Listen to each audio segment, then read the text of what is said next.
What is an opinion? An opinion is a collection of thoughts arranged in a coherent manner to make a point. A few premises are constructed to form a conclusion. Basically, an opinion is one of the answers to an open-ended question, as opposed to a fact which only has one answer. What is a good and bad opinion? Is that on a spectrum, or are there only two sides to it? Could there be opinions you partially agree with, in which case you can't completely call them bad? Some you disagree with for the most part, but a couple of things that stood out for you. Is that a bad opinion? Is it completely bad if it gave you something to think about? Then there are factually incorrect ones. If they are corrected, can they still hold the argument together? Say they get a few things inaccurate, can their point still make sense if the larger picture is clear, or you know what they mean because you can relate to it? So can they really be a bad opinion, or are they just thoughts stacked together with some having more appeal than others? Doesn't every opinion find its audience? The ones we detest and can't fathom how can someone think like that still end up with their subscribers. Some of the dumbest views also have their takers, sometimes a vast majority. Does that tell us something about the intelligence of regular folks, or is there something more underlying that should not be treated with snobbery but with more compassion and nuance to understand why a large section of people subscribe to that?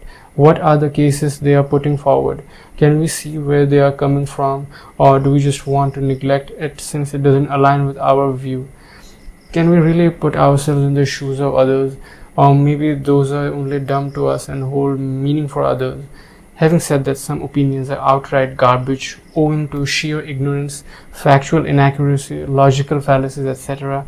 So what, are they not opinions? Of course they are. What will happen if you share your opinion on Facebook, LinkedIn, Instagram, X, Medium, etc.?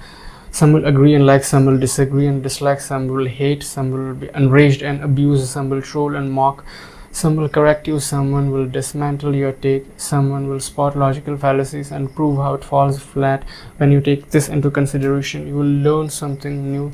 You will learn a new way to look at things. You will learn how to think better. You will be challenged to become a better thinker. So why can you not just borrow the takes of others on everything?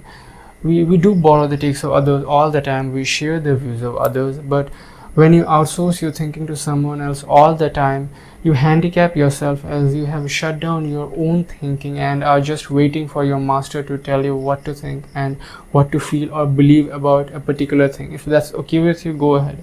If you want to know how you as an individual, as one human out of 8 billion humans on this planet, think about things, make the effort to think on your own, make mistakes, correct yourself, adapt as you acquire new knowledge and better viewpoints. The goal should be to be the best thinker you can be. Getting down to brass tacks, form your own opinions. It doesn't have to be a perfect opinion, because a perfect opinion doesn't exist. No matter what you conclude, the point you make, the stance you take, or the side you choose, there will always be people who disagree with you. There is no universally accepted opinion. Only a fact can be universally accepted, and even then some people don't believe them and cook up their own theories to discard the facts. So even a fact isn't safe from scrutiny.